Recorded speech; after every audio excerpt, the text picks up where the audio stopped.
La prochaine capsule, on va étudier ensemble comment faire les mises en plan, donc l'affichage des cotes, la gestion de l'échelle, puis tout ce qui traite au niveau du cartouche. Donc pour ce faire, je dois basculer dans l'onglet Layout. J'arrive dans l'onglet Layout, je valide que j'ai bien le format prévu. Si j'ai pas le bon format prévu, il y a moyen de créer un nouveau fichier avec le bon format, puis seulement aller chercher la géométrie, puis l'amener dans mon nouveau fichier. Alors, on ne recommence pas à zéro à cause qu'on s'est trompé de format. Alors, je vais double-cliquer dans ma fenêtre pour me permettre d'aller éditer ce qui se passe dans l'onglet Objet. Quand j'entre dans ma fenêtre et je double-clique, il apparaît le système cartésien et tous les outils de navigation dans ma fenêtre. Actuellement, ça me confirme que je suis bien dans l'espace modèle. Je vois bien ma géométrie. Moi, je vais double-cliquer sur la roulette pour lui demander de me faire un affichage global de qu'est-ce qui est à l'écran. Actuellement, avec cet affichage-là, j'ai une échelle en bas de 0.817. Donc, je suis à cheval entre une échelle de 1 pour 1 et une échelle de 1,5 pour 1. Pour les besoins de la cause, je vais me forcer à l'échelle, dans le fond, 1 pour 2. Excusez-moi, on est une échelle métrique. Je suis à l'échelle métrique. Ma pièce est bien positionnée dans l'espace pour mettre mes cotes et je vais geler tout ça comme ça. Je suis maintenant prêt à coter ma pièce. Alors, quand je veux coter dans AutoCAD, deux éléments essentiels à faire avant de commencer à mettre la première cote. 1, on s'assure qu'on a le bon calque. J'ai le calque cotation. 2, on s'assure d'avoir choisi aussi le bon style de cote. Pourquoi pas régler ça tout de suite? Je vous dis ça parce qu'actuellement, je regarde le dessin. Aucune décimale, c'est du métrique. Donc, je veux de la cotation sans décimale. Au lieu d'aller dans l'onglet Annotate, comme on a vu en classe, regardez bien la troisième option, je suis dans l'onglet Home. L'option ici des annotations. J'ai mes cotes, j'ai mes bulles, je peux insérer des tableaux et j'ai mon multiligne. J'ai tout ce que j'ai besoin. Les styles, je vais juste déployer annotation et les styles de mes 4 éléments sont là. Donc moi, le style qui m'intéresse, au niveau des cotes, je m'assure, je regarde ce que j'ai disponible et moi, celui qui m'intéresse, c'est vraiment décimal 0. Une fois que ça c'est réglé, avant de commencer à mettre ma première cote, si on y pense, tant mieux, on va charger la commande Dime Scale. Et on va s'assurer que le Dime Scale est bon. Actuellement, par défaut, c'est 1. Comme j'ai une échelle de 1 pour 2, parce que j'ai réglé mon échelle en commençant pour ne pas me faire avoir, je sais tout de suite que l'échelle globale que je dois appliquer, c'est l'inverse de l'échelle que j'ai choisie. Donc, ça va être une échelle de 2. Là, je suis prêt à mettre ma première cote. On va y aller tranquillement à partir du haut jusqu'en descendant. Les choses que je peux observer tout de suite, je vais mettre mes croix de centre. J'ai une série de cercles où je peux faire apparaître mes croix. Je pense au cercle qui est juste ici, celui qui est là. Je vais donc aller dans Annotate et chercher l'outil de croix, Centermark.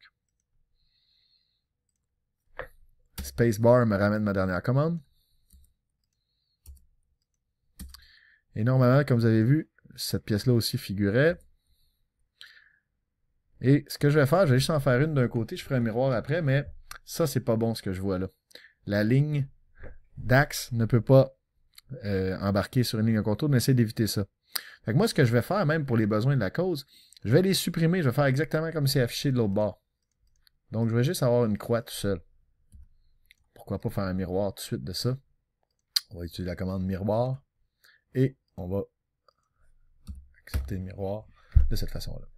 Je suis prêt à entrer mes premières cotes. Donc, à partir du haut, chercher l'outil de cote linéaire. Je vais rentrer la cote de 32, de 28 et de 5. Alors, la cote de 32, c'est à partir du centre ici. Si ça vous tanne, là, j'utilise des outils d'accrochage pour aller chercher le centre. Vous allez voir que je vais y faire recours souvent, ce centre-là. On peut peut-être essayer de lui faire apparaître un centre avec une commande. Normalement, une commande qui s'appelle le point. Et je pensais que je la trouverais facilement, mais on va faire un test, on va appeler la commande point. Ah! Ça fonctionne. J'appelle la commande point. Et je vais venir localiser un point, juste pour avoir une référence à place de toujours utiliser les outils d'accrochage. Il est très discret, mon point. Mais regardez la beauté. Outil linéaire. Eh bien, le point ne fonctionne pas. C'est pas grave, dans ce cas-là, on est pris avec la bonne vieille méthode d'aller chercher ça jusqu'au centre, comme ça. On a notre cote de 32. Ensuite, la cote de 28. Cote de 28, je pourrais bien la faire à partir d'ici, puisque ça sert à rien d'aller toujours virer à un endroit. De toute façon, on ne verra pas la ligne. La cote de 28, vous voyez où est apparue.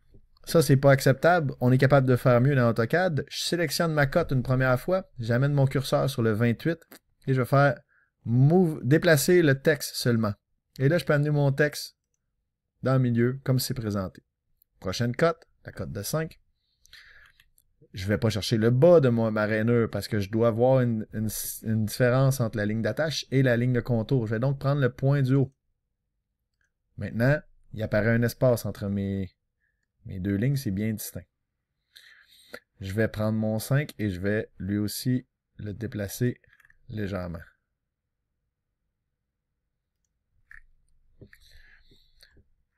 Prochaine cote, le 90. Oh, on va chercher une cote angulaire. Encore une fois, la cote de 90 n'est pas bien positionnée. On va la positionner en utilisant le curseur ici. Déplacer la cote seulement. Je l'amène à un endroit plus acceptable. On poursuit. Je vais mettre la cote de position verticale du cercle, la cote de 30 et la cote de 48 par la suite. Donc, cote linéaire, encore une fois. Le cercle par rapport au centre.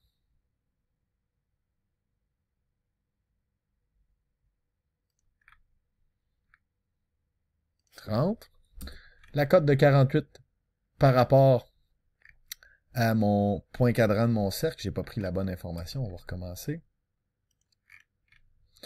Et par rapport au... Je peux prendre à peu près n'importe où ici. De toute façon, la première ligne, elle va être déjà indiquée. La première ligne, elle a fait son chemin jusqu'au bord. Fait que les autres cotes, après, quand même que la cote ne part pas jusqu'au bord là, ça ne changera pas grand-chose dans mon affichage. 48, on va aller mettre la cote de diamètre et la cote de rayon. Pourquoi pas les utiliser? La cote de diamètre ici, une cote de 15. On va faire un petit exercice tant qu'à faire. J'ai deux cercles qui ont 15 mm. Et je pourrais donc simplifier ma note en disant 2 fois. Pour ce faire, dans AutoCAD 2015, très facile, je double-clique sur ma cote. Je tombe en mode édition de la cote. Et avec mes flèches, j'amène mon curseur à l'extrémité complètement pour pouvoir faire Entrée. Enter. Et là, je vais dire 2 fois. J'ai pas terminé. On va sélectionner le tout en faisant CTRL A. Donc, le contenu du texte de ma cote est sélectionné. Et je vais venir ajuster les justifications ici pour lui dire au milieu, mais à gauche. Donc, justifier à gauche. Si jamais vous deviez ajouter des symboles autres, n'oubliez pas qu'il y a toujours dans Insérer des symboles, des degrés, des signes plus ou moins et des signes de diamètre. Il y a une panoplie d'autres signes qui peuvent servir, mais c'est des signes plus génériques qui servent dans différentes disciplines. On va rentrer la cote du rayon. Le rayon ici, c'est pour le corps de cercle qui est affiché. Et on va venir le positionner à peu près ici. En fait, là, à peu près, je vais même le positionner pour respecter l'alignement. J'ai mis une série de cotes. Je pourrais continuer. Il y en a encore quelques-unes. Je vais peut-être compléter avec le rayon de 15 qui est juste en bas là. Le 15, j'ai de la difficulté à le faire afficher exactement comme il est.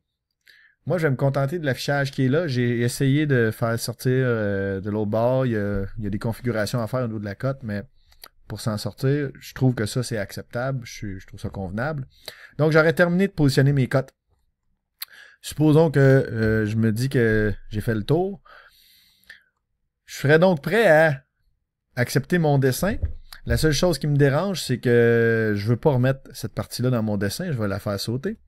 Et là, je vois que dans l'espace, là, mon dessin n'occupe pas beaucoup de place. On va faire un petit exercice. On va voir qu'est-ce qui se passe si je grimpe à l'échelle 1 pour 1. Est-ce que ma géométrie ça apparaît encore bien? Ah oui, c'est super.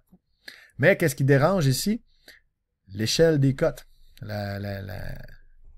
L'échelle des cotes n'est pas bonne. Je vais barrer ma vue à 1 pour 1 et je vais vous montrer une petite commande que vous allez probablement apprécier.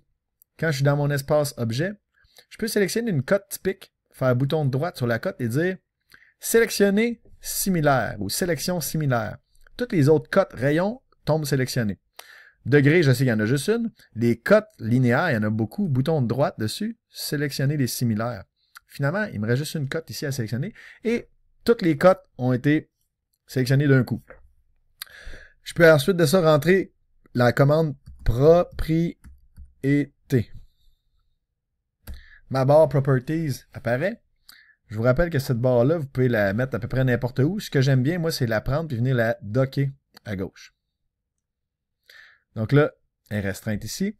Je vais aller dans Ajuster, je crois, en français, et je vais venir régler la dimension, le dime scale, finalement, ici.